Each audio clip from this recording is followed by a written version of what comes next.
Hi everyone, happy Pi Day. It's Janome Educator Danielle Amato, and today is March 14th, or for all the math enthusiasts, 3.14, just like the math term pi, which is all about circles. So today we're going to talk all about sewing curves, and sewing curves is so much easier than you think, especially when you have the right tools for the job. So we're going to be using some acrylic curve templates. We're going to be using Janome's HP foot and plate on the Continental M17. And I'm going to walk you through how to create curved blocks using the HP foot and plate and these handy curve templates to cut out your fabric. All right, so let's get started with cutting out our pieces to make our curves. So I'm going to be using something like this today, these acrylic templates that will give you precise measurements that will make sure they fit together with your seam allowance once sewn together. You can also get templates like these that have these 3 marking points here, one for each end and one for the center point. This way, when you're lining up your 2 cut pieces, you know how to distribute the fabric evenly.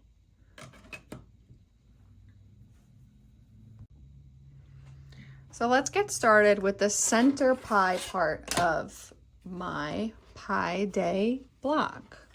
So I have my fabric doubled here, and I'm just going to line it up and square it up with the fabric, and then just using my rotary cutter, just going to go all the way around the template.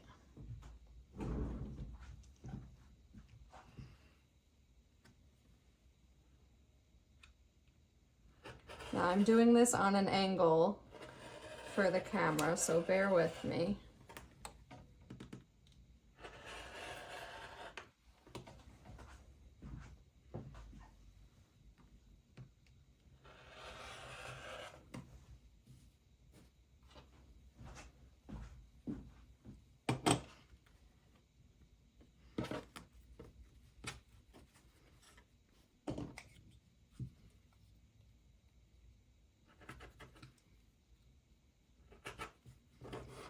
Okay, so there's 2, and I'm going to do 2 more.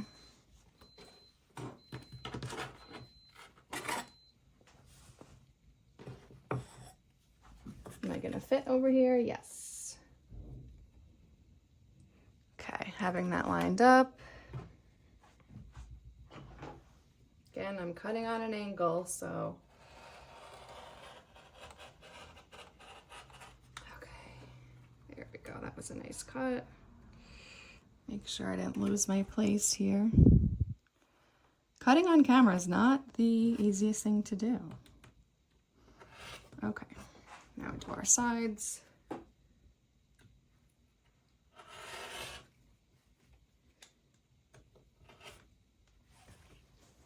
Get that out of the way.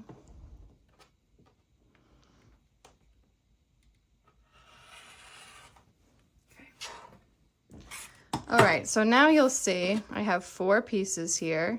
1, 2, 3, 4. And now all we have to do is cut out our background fabric to make the block.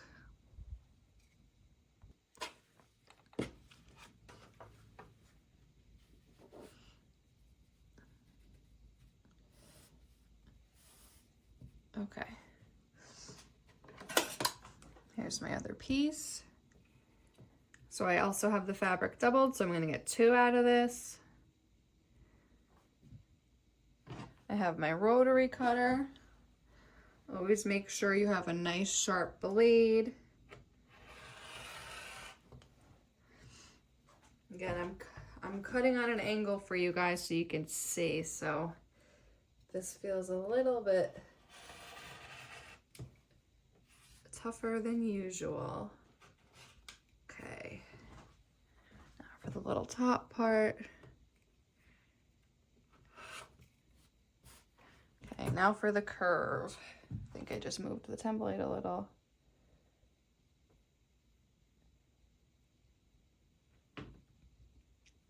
Okay.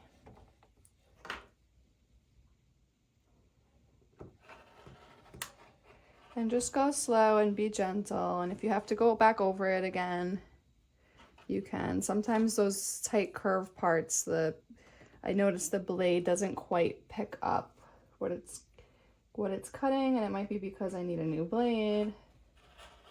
I'll just go over it one more time. There we go. Just a little nick right there. Okay, good. So now we have 2, and now I just need 2 more.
All right, now we have our 4 outer pieces. So I'm going to clean all this up.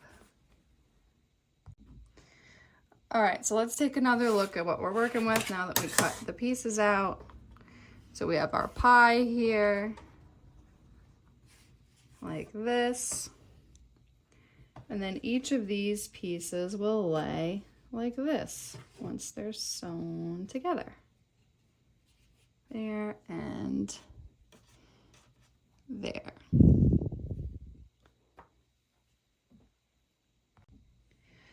Now you might be thinking, how are we going to get these sewn together? If this is going to flip this way, how do we get this to line up properly?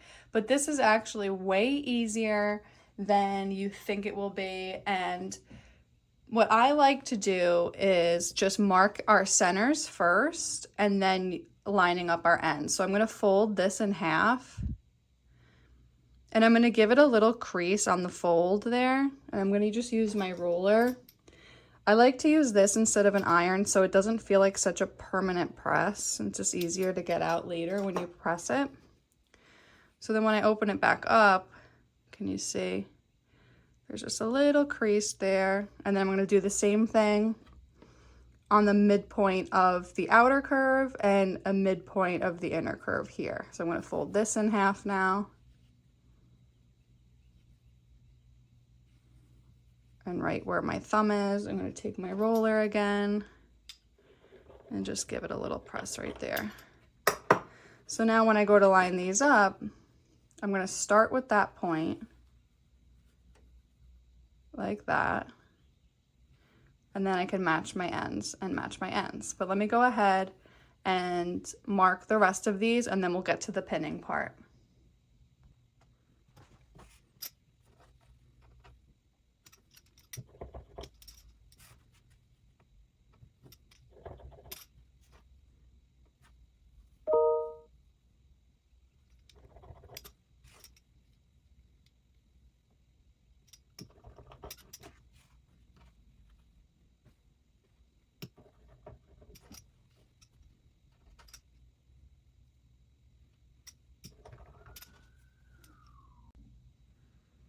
Okay, now let's get to pinning. Now this is going to be the most important part to achieve the smoothest curve.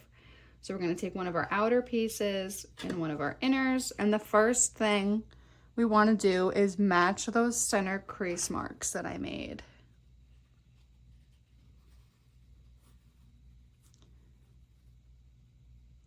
Just like that. And I'm going to put one pin right there. Now, since these are our curves that we cut, all of this is biased, so we really can't stretch this because we're gonna just stretch out the fabric way too far. So we actually wanna be really delicate with this. And the less pins, the better. So really just doing the ends and the center point will be plenty. And you'll see once we go to sew this that you really don't need a lot of pins. So put another one right here, squaring off that end, and then we'll do another one over here.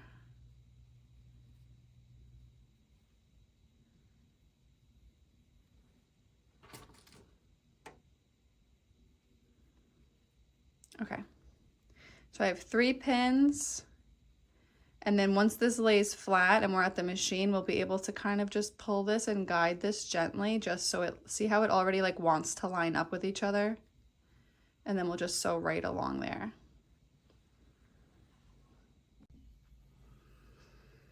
Okay, for the most precise results and the best curves, the best thing to use is the HP plate and the HP foot.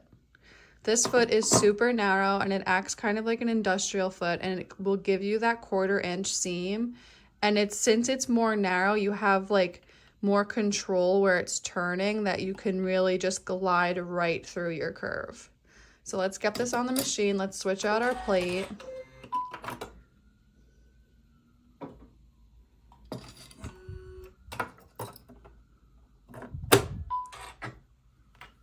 And we'll get the foot screwed on. Okay.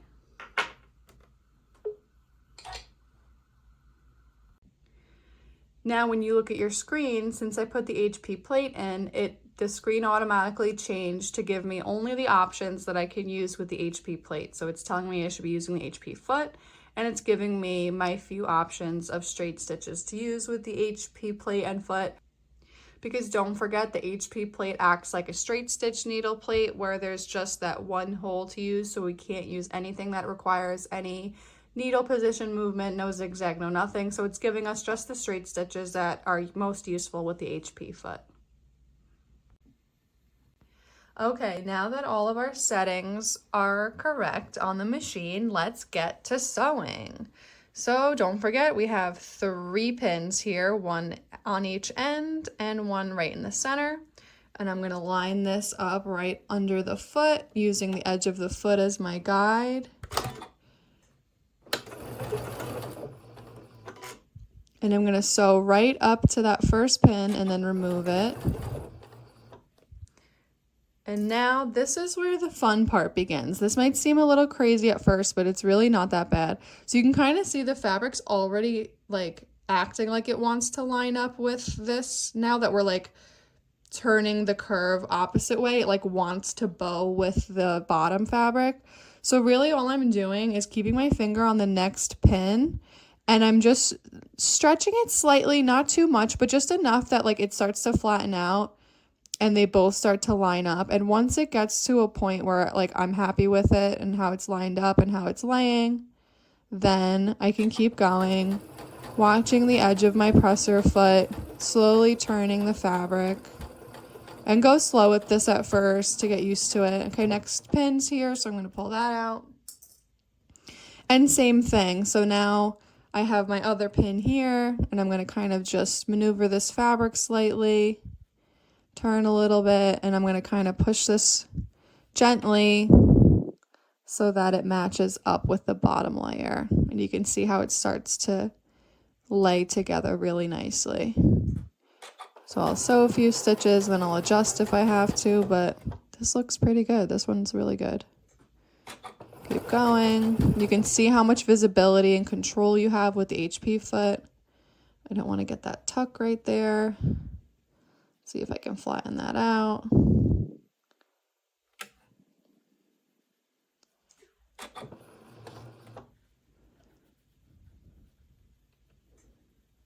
Okay. All right, so this is starting to tuck. I'm just going to kind of let this come out, and then we'll just trim that off later. I might just have like an 1/8 of an inch overhang there. That's okay. All right, then we've got to the end. We're going to trim our threads, and then you'll see as I turn this how nicely it wants to fold back, and you have that beautiful curved line. So we're going to repeat this for the other 4, and then we'll get the block piece together.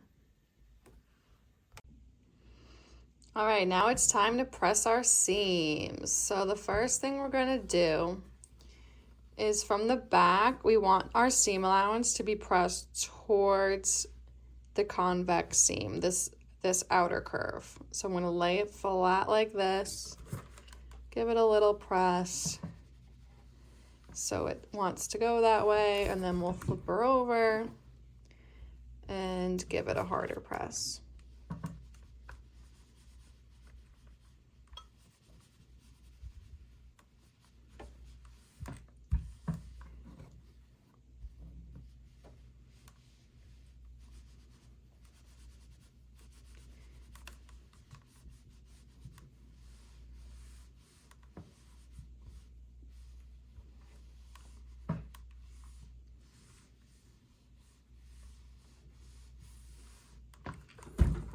Okay, and now it's nice and flat. And then we're just going to repeat this process for the rest of them.